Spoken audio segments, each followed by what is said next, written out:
اب چلتے ہیں آج کے موضوع کی طرف۔ تو جناب حافظ اویس مصطفی صاحب یہ بتائیے کہ زکوٰۃ کن لوگوں پر فرض ہے؟ جی بسم اللہ الرحمن الرحیم۔ جی جس شخص کے پاس 52 تولے چاندی یا 7.5 تولے سونا یا اس کے برابر یعنی چاندی کے برابر کسی کے پاس اگر قیمت موجود ہے اور اس قیمت کے اوپر 1 سال گزر گیا ہے تو اس شخص کے اوپر زکوٰۃ ادا کرنا واجب ہوگا۔ ہمارے دوسرے ناظرین ہیں حسام بٹ صاحب، ان کی طرف سے سوال ہے کہ اس پر بھی روشنی ڈالیے کہ جو لوگ غیر قانونی کام کرتے ہوں، ان کی کمائی بھی حلال نہ ہو، تو ان کی ادا کی گئی زکوٰۃ کیسی ہوگی؟ اگر کوئی شخص حرام کے پیسوں سے زکوٰۃ ادا کرتا ہے تو اس کی دی ہوئی زکوٰۃ قابل قبول نہیں ہوگی۔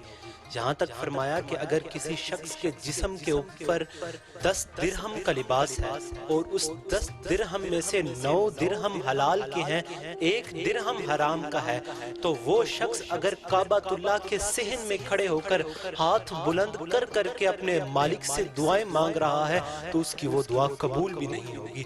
تو جس شخص حرام کمائی سے زکوٰۃ ادا کرے تو اس کی زکوٰۃ کیسے قابل قبول ہو سکتی ہے؟ جی حافظ اویس مصطفی صاحب، عامر اولک صاحب ہیں ناظرین ہمارے، ان کی طرف سے یہ سوال ہے جو کہ اس سے پہلے بھی ہمارے مہمان ہیں، وہ رمضان کی فضیلت بیان کر چکے ہیں۔ تو آپ بتائیے کہ رمضان المبارک کا ہماری زندگی پر کیا مقصد ہے؟ اللہ جل شانہ نے ارشاد فرمایا کہ کتب علیکم یا ایھا الذین آمنوا کتب علیکم الصیام کما کتب علی الذین من قبلکم لعلکم تتقون۔ اے ایمان والو، ہم نے تم پر روزے فرض کیے ہیں جیسے کہ تم سے پہلے لوگوں پر فرض کیے گئے تھے۔ اب مالک اس روزوں کے فرض کرنے کا مقصد کیا ہے؟ رب فرماتا ہے لعلکم تتقون، تاکہ تم پرہیزگار بن جاؤ۔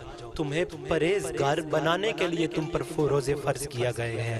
دیکھیں کہ یہ ماہ سیام اللہ جل شانہ کی رحمتوں کا برکھا برس رہا ہوتا ہے اس ماہ مبارکہ کے اندر، اور اللہ جل شانہ اس ماہ مبارکہ کی ہر رات کے اندر گناہ گاروں سے کو جہنم سے آزاد فرما دیتا ہے۔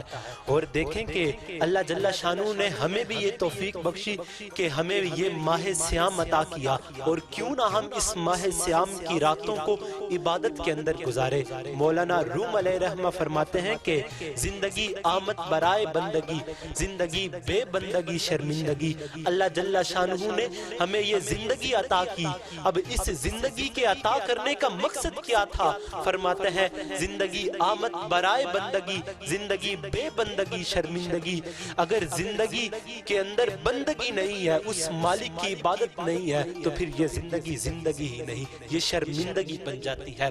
اللہ جل شانہ نے ہمیں ماہ مبارکہ اس ماہ مقدسہ کی خوبصورت لمحات عطا کی ہیں، کیوں نہ ہم ان لمحات کو اللہ جل شانہ کی عبادت کے اندر گزارے، اور ماہ سیام کا حقیقی مقصد ہم لے کر کے اٹھیں یہاں سے۔ اور ماہ سیام کا حقیقی مقصد ہے کیا؟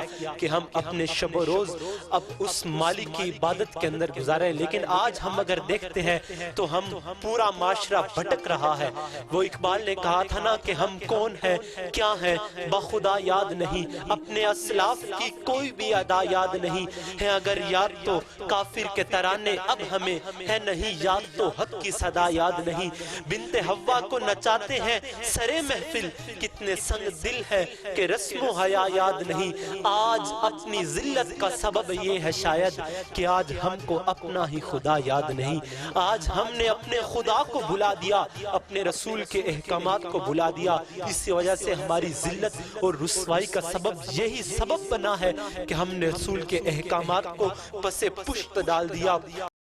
بندگی زندگی بے بندگی شرمندگی۔ اللہ جل شانہ نے ہمیں یہ زندگی عطا کی، اب اس زندگی کے عطا کرنے کا مقصد کیا تھا؟ فرماتے ہیں زندگی آمد برائے بندگی، زندگی بے بندگی شرمندگی۔ اگر زندگی کے اندر بندگی نہیں ہے، اس مالک کی عبادت نہیں ہے، تو پھر یہ زندگی زندگی ہی نہیں، یہ شرمندگی بن جاتی ہے۔ اللہ جل شانہ نے ہمیں ماہ مبارکہ اس ماہ مقدسہ کی خوبصورت لمحات عطا کی ہیں، کیوں نہ ہم ان لمحات کو اللہ جل شانہ کی عبادت کے اندر گزاریں اور ماہ سیام کا حقیقی مقصد ہم لے کر کے اٹھیں یہاں سے۔ اور ماہ سیام کا حقیقی مقصد ہے کیا کہ ہم اپنے شب و روز اب اس مالک کی عبادت کے اندر گزاریں۔ لیکن آج ہم اگر دیکھتے ہیں تو ہم پورا معاشرہ بھٹک رہا ہے۔ وہ اقبال نے کہا تھا نا کہ ہم کون ہیں کیا ہیں بخدا یاد نہیں، اپنے اسلاف کی کوئی بھی ادا یاد نہیں ہے، اگر یاد تو کافر کے ترانے اب ہمیں ہے نہیں یاد تو حق کی صدا یاد نہیں۔ بنت حوا کو نچاتے ہیں سرے محفل، کتنے سنگ دل ہے کہ رسم و حیا یاد نہیں۔ آج اپنی ذلت کا سبب یہ ہے شاید کہ آج ہم کو اپنا ہی خدا یاد نہیں۔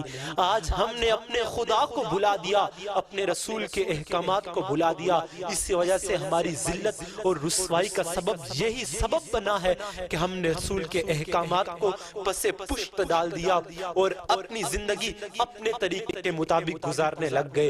اگر تم اس زندگی کو خوشگوار بنانا چاہتے ہو تو اپنے رب کے طریقے کے مطابق اپنی زندگی کو گزارو گے تو تمہاری زندگی بھی خوشگوار ہو جائے گی اور تمہاری آخرت بھی خوشگوار ہو جائے گی۔ آخر میں مبشر حسین لقمان صاحب کا مشکور ہوں کہ انہوں نے اس چینل عوامی رنگ کے اوپر ہمیں بلایا اور اپنی کاوشوں کا نزول فرمایا، اور اللہ جل شانہ سے دعا کرتے ہیں اس چینل کو دن دگنی رات چگنی ترقی عطا فرمائے۔ وآخر دعوانا الحمدللہ۔ جی ناظرین، یہ تھے ہمارے آج کے مہمان خصوصی حافظ اویس مصطفی صاحب، جو ناظرین کی طرف سے دیے گئے سوالات کے جوابات دے رہے تھے۔ تو آج کے پروگرام گلشن رمضان میں اپنے میزبان اور مہمانوں کو اجازت دیں، اگلے پروگرام میں دوبارہ حاضر ہوں گے نئے مہمان کے ساتھ۔ اللہ نگہبان۔